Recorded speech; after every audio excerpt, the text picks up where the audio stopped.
If there's one thing I've learned in making videos on my channel, it's that despite the fact that a lot of the people who buy Smash games play them casually, you know, with items and other crazy settings on, there's loads of people who still don't know a lot of the functionality of those items. That's the point of this series. I'm talking about every item in the game and going over things ranging from how they just basically function, or some fun and niche tech, or any trivia in between. Today's video starts with the Rage Blaster and ends with the Banana Gun.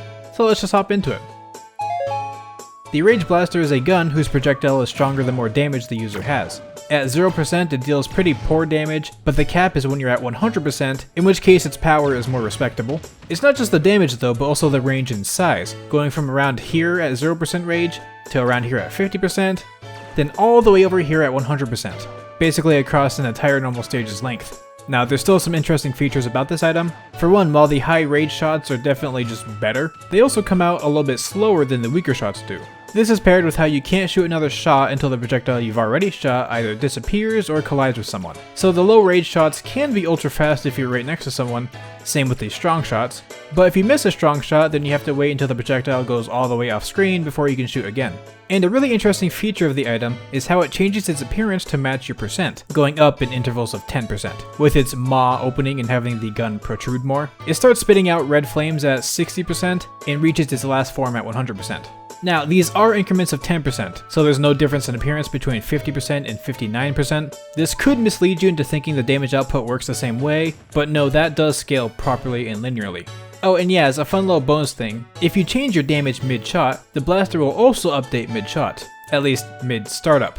The zero rage shot comes out on the 9th frame, so if you update your damage on the 8th frame, the shot will be unaffected because it will come out at the same time as the blaster updates. However, if you update it on the 7th frame, then on the 8th frame the blaster will update, and now it'll have its extra startup time all the way to the 18th frame because it's stronger. And vice versa, you can go to the 16th frame with the high rage shot, lose your rage, and then shoot the baby rage shot on the 18th frame. Not sure if that'll ever come in handy, but now you know.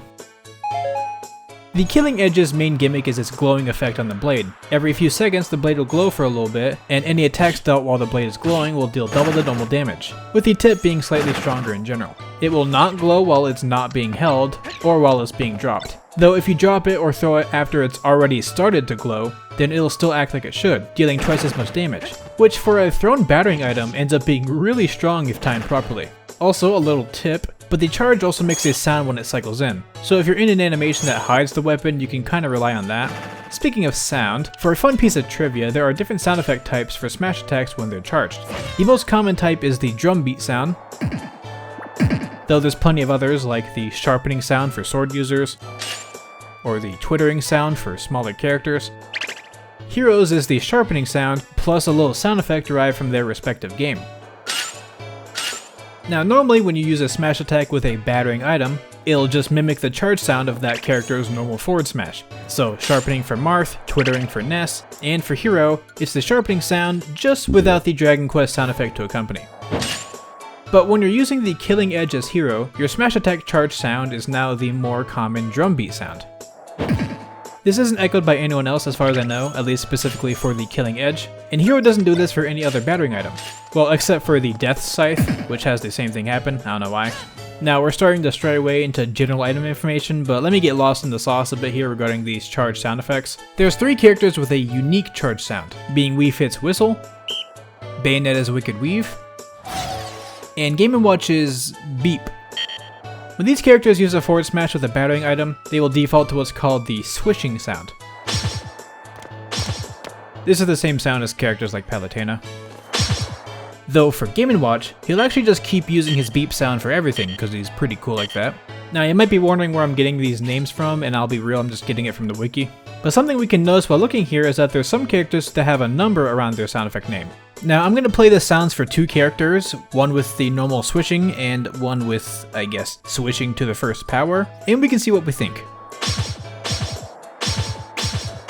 Okay, I'll be real, I don't really hear anything. Like, the volume is a little bit different, but there's nothing that significant. But the difference has to be present in some way, as when you try to use a battering item with characters that have the supposedly different swishing sound, yeah, now it's defaulting to the drum beat sound. This is at least consistent throughout all of the battering items, so it's still weird that Hero's charge sound is only off for the Killing Edge or the Death Scythe. But given that Hero's charge sound is also a unique sharpening to the second power, I guess sharpening squared, It stands to reason that this would also break. So I guess they just sort of implemented more unique charge sounds, but for some of them, they failed to properly implement them for battering item charges, which is incredibly niche but still really interesting. The Death Scythe is a fairly standard battering item, with its main gimmick being the ability to insta-KO the opponent at certain thresholds. Those thresholds being 80% on the opponent for a forward smash and 120% for a forward tilt, indicated by the opponent receiving an ominous dark aura around themselves. Though starting from 70%, you can get the KO with a fully charged smash attack, which scales in power, meaning at 75% you can get the KO at half charge, up to 80% where again it's just any charge. The insta-KO will never happen for a jab or item throw, and won't happen if you hit the hitbox. That was dumb. It needs to be the blade part itself. Now, these thresholds for the insta-KO are built into the weapon itself and aren't depending on power variables, so a spirit boosted user won't get the insta-KO earlier, and using it on someone who's like huge in metal won't push the KO threshold further out. And yes, if the opponent heals while you're charging, that dark aura will also go away and they will not be insta-KO'd. For a quick bit of trivia, if you get the KO on someone who's buried, the special zoom in that happens will play twice for some reason. It's kinda subtle, but it's definitely there, which is, yeah, it's a thing, cool. The Super Scope's tiny little pellet shots have a limited supply of 72 in this game. 72 ammo sounds like a lot, but the charge shots eat up more. The exact numbers aren't accurately depicted on the wiki for these games, meaning I'll have to test them myself, but luckily there's a super easy way to go about it. Each pellet deals exactly 1% when the 1v1 multiplayer is off, which is the standard for a non-training mode setting with items on anyways, so a normal barrage deals 72% total. What that means is that, effectively, the percent Duck Hunt's at after this pellet assault is the amount of ammo that I just used. So if we shoot a charge shot, miss, then look at the damage, we can take the difference between that and 72 and calculate the total amount of ammo that the shot at the start used. In this case being 16 for the biggest charge shot. So you can squeeze out a total of 5 max charge shots, with the last one technically being extra credit. There's other charge layers though, so let's go through them all. The lowest charge deals 7% and consumes exactly 4 ammo. The next is 10% consuming 6 ammo, then a 13% shot which consumes 8 ammo, then 16% consuming 10 ammo, then 20% consuming 12 ammo, then a 24% shot which consumes 14 ammo, leaving us with the fully charged 28% shot, which like we said consumes 16 ammo. I don't really have much to talk about regarding like trivia or niche tech with it, so I'll just leave it at the basics there, because apparently that information isn't readily available, so I'm counting it as interesting. The ray gun is a pretty ordinary blaster with a total of 12 shots available. An interesting detail about the weapon is that the muzzle has the Smash logo in it, which sort of implies that the laser that it shoots out also has a Smash logo embedded, which we can just see that it is by just looking at it. There's even a tip in the game for it that says you can burn the logo into your enemies, which is pretty funny. The item's functionality itself can seem kinda bland. It doesn't deal great damage, and it doesn't start KOing until around like 400% or so. And it also has a weird blind spot directly in front of it for certain character interactions. It's at a point where simply throwing the gun not only deals more damage, but also KOs considerably earlier. So outside of just being used as a basic projectile, it should be thought of as a potential combo starter too, kinda like Young Link's fire arrows. At lower percents, the hit stun it causes is really low and is not great for leading into anything else other than like maybe just itself. But at higher percents, if you're fast enough, a shot from the ray gun can actually lead into a really good aerial or smash attack. Like I'm holding air dodge here and this is the earliest frame I could dodge. So at around 100% or so, there's actually some real leeway to go from a shot to a finisher. And while its main drawback is that you can't necessarily use horizontal or neutral attacks while holding it since you'll just shoot the laser, remember that you can Z-drop the item and catch it with an aerial to open up some more potential combo routes. Also, weird bonus note, but I found out that when I jump while shooting, the jump animation is different from normal. And for whatever reason, if I tried to input a rising up air after landing from shooting it, there is a chance for Fox to just use a neutral air instead, which shouldn't be possible normally. So I guess there's some potential tech to make use of that aerial while holding the weapon. The gun is still heavily overshadowed by a lot of other items, but that doesn't mean there's nothing to do with it. The main draw of the Fire Flower is its barrage of flames, which lasts for around 7 seconds or so. While this doesn't seem very powerful at first, it can be incredibly difficult to get out of the attack once you're caught at lower percents, letting you get dragged across the stage and eat a lot of damage for free. Which is frankly its biggest purpose, as if you're at higher percents and get close to the ledge, it can be a lot easier to escape. Still decent damage, but in those cases it might be better to just try and cancel the attack into a throw with the flower. The window for having it be a true combo is kinda weird, but it can technically work out. But I'm definitely stretching to get anything too saucy out of this. Its flames can only barely KO by the ledge at 999%, and dropping the flower to get a weak hit will just never KO really. Though the stronger throw will start KOing around 800%. Speaking of dropping it, the item has unique gravity, where it'll just gradually float down when dropped. and when thrown horizontally it'll have a really long arc. When starting from the top left corner of training mode, it goes super far, but eventually it loses all of its horizontal momentum and just floats right down. Now normally a smash throw is the stronger variant of a throw that has the item get sent farther and faster, but when you throw the flower downwards, it'll actually go at the same speed and deal the same damage either way. This whole floatiness thing is probably the item's most unique factor, but otherwise there's not that much to say, honestly. The drill's most obvious use is shooting out, get this, the drill, which can carry opponents to the side blast zone. It's easier to fall out of at lower percents, and especially at higher percents, but in that middle range it can be deceptively effective. If you're feeling extra motivated to try hard in an item's environment, you can SDI out of the attack pretty effectively at these ranges too, but for certain matchups you might not even need to, as floatier or smaller characters can just still get out of it pretty consistently with basic DI. So at least there's other uses for the item. My favorite is using it in a way similar to King Dedede's Gordo Trap. If you shoot the drill into any surface, it'll stick to it, staying active before eventually exploding. So if you do that to the ledge, anyone who tries to recover will get hit by it, which can actually be insanely effective. And my other favorite use is with the handle. See, when you shoot the drill, you still keep the handle, which is insanely strong. So what if something is currently caught in the blender? Well, you just throw the handle at them. It can even be used for a clean 0 to death if you catch the handle and throw it again, which looks and feels pretty cool. The Gust Bellows shoots out, and you'll never believe this, gusts of wind as its primary use. There's not a lot to say about that much, as I'm sure you can imagine what wind boxes do, but you can get unique with it and interact with other items in a fun way.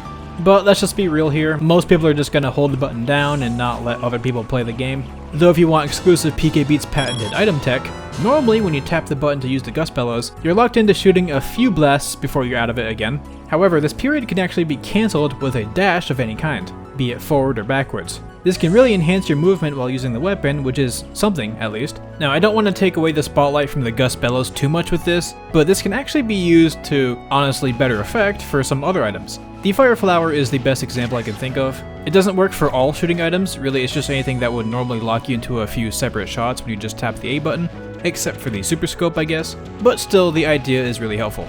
Anyways, my favorite way to use the Gust Bellows is to just drop it. When you do so, it'll go crazy and blow wind in all sorts of random directions, which can be really chaotic and funny.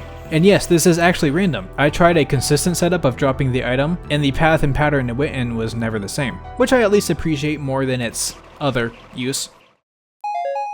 The Steel Diver shoots out a torpedo which starts off slow, then speeds up. You can fire a total of 10 per item, and you can only have 2 on screen at most, as trying to shoot more will fail. Though this is per item, not just in general, so like multiple people can shoot at the same time and have more than 2 on the screen at once. But anyways, what this means is that if the torpedo disappears by hitting the opponent, it's actually much more effective at being spammed. It's in this sense that it's honestly better off as an in-your-face sort of weapon rather than anything long distance. A really interesting note about the projectile is that, well, for one, it can be absorbed, which is neat, but what's really neat is that it does not get stronger when reflected. I'm assuming that this implies that the torpedo projectile is unrelated to the explosion that it causes, so I guess any buffs to it are rendered null. That's about it for the Steel Diver, honestly. So let's just take a second to talk about Olimar's Pikmin. Did you know that they can actually grab items and bring them back to you? For a lot of items, they just bring them over and drop them down. Though I found that they avoided the Bob-omb, perhaps to not kill you. They also don't grab huge items either, obviously. But funny enough, for certain items, or maybe if you just don't stand still, the Pikmin will keep holding them. Not only is it really strong to essentially have items on deck at any time, but it's also kinda janky. With 3 Org Clubs, the Pikmin are constantly pushing Olimar as they try to get back to him, and you're just sorta being moved around. So that's kinda silly. The Ramblin Evil Mushroom is one of the few items that doesn't directly spawn in front of you in training mode, instead of being just planted wherever. The other is grass, by the way. The spores this item shoots out will gradually build up a mushroom on the opponent's head, and there's 2 stages to it, with the first being a tiny mushroom, which as far as I can tell just doesn't do anything, and then with a total of 7 or more shots, the big mushroom will appear, which is when your controls get pseudo reversed. I say pseudo because it makes me sound smart, and also because it's just horizontal inputs. Up and down stay the same. This is how the reverse controls effect works in the game, meaning yes, any spirit that makes you immune to this will also make you immune to the mushroom. It'll even stop the mushroom from growing on your head too, which helps indicate the effect. Unlike the flower effect, I didn't really notice a change in the mushroom's duration based on whether or not you were mashing though. Also, you can actually hit the mushroom while it's rambling around on the ground, and the resulting spore attack is technically a bit stronger than its direct use. An ideal case is getting caught in something like Pika Fire alongside it, which can really put on the pain. Okay, level with me here. The banana gun shoots a banana. Then it becomes the banana peel. The banana peel, however, is a different item, and thus I will wait to talk about it, but the projectile itself is just kinda a thing. It shoots only once, does good damage, explodes automatically after traveling about yay far, can be pocketed, can be reflected, but can't be absorbed, and yeah. But this is a fitting time to talk about how, if you use Diddy Kong's down special to throw a banana peel, he'll actually throw whatever you're holding too. Even if you've already thrown a banana peel, the move is hard-coded to work for held items too. The exact distance it goes does seem to vary depending on whether or not you throw a banana peel at the same time, and you can do this for the assist trophy, which will actually activate it wherever it lands, which is really helpful. Plus, items like the fire flower will retain their floaty gravity. It's overall just a really interesting mechanic. Yes, you can technically throw 2 banana peels at once with this. But I think that's about all we can do for this section, and also about all we can do for this video because I am now done. Yay, it's the outro section again, more TF2 footage and rambling. I've recently surpassed 100 days of daily shorts uploads, which obviously means surpassing 100 shorts too. So that's a fun milestone. Again, that side of my channel has been doing super well and I'm really happy about it. I know that while there's some overlap, the audiences between long form and short form content can be pretty different, so it's nice to be able to spread the fun Smash trivia to more people. Also, I guess that by the time this uploads it's gonna be Pokemon Day, or close to it at least. I've recently gotten back into playing Pokemon, so I'm looking forward to any potential announcements, primarily Pokemon Legends Z, or Z to A, I don't know how you'd say that, whatever. If you want to see any updates about anything I'm interested in or doing, I'd recommend going to my Blue Sky, which I've linked somewhere in the description. I've finally decided that I'm done with Twitter, so that's where you can catch me now if you want. And yeah, thanks for watching and supporting anything I do. I really do appreciate it. And I also appreciate my lovely patrons Sword for You, Pixel Boy, Rain, Soul700, Burbo, and everyone else for their massive support. Stay casual, and I'll see y'all later.